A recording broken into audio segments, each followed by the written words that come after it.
Opposition leader کے دادا نے ملک کو آمریت دی، جبر دیا، جبکہ بلاول کے نانا نے پھانسی کا پھندا چوم لیا، لیکن آمریت کے آگے سر نہیں جھکایا۔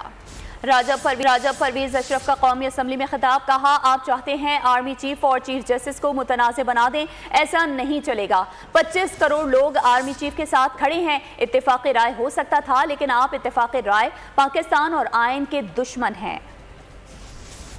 4 دنوں سے جو یہاں پر سیشن ہو رہے، جس طرح کی باتیں ہو رہی، ہم شاید کسی بہتری کی طرف جا رہے ہیں۔ اس ماحول میں یہ جو ٹویٹ آیا ہے، جو بیان آیا ہے، اس کی تحقیق ہونی چاہیے کہ کیا آپ کے پارٹی کے بانی نے یہ بیان دیا ہے یا نہیں ہے۔ کیا کوئی محب وطن یہ ٹویٹ کر سکتا ہے؟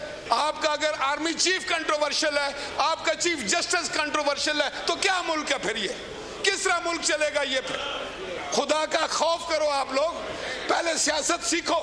لیڈر آف دی اپوزیشن نے کہا ہے کہ ان کے نانا جان، آپ کے دادا جان نے اس ملک میں آمریت، جمہوریت کو تباہ و برباد کیا۔ چیئرمین کے نانا جان نے آپ کو ووٹ کا حق دیا، آپ کو آئین دیا، آپ جس ہاؤس میں بیٹھے ہیں اس کی وجہ وہ اس نے پھانسی کا پھندا قبول کیا۔ سبسکرائب کریں اور بیل دبائیں تاکہ کوئی خبر رہ نہ جائے۔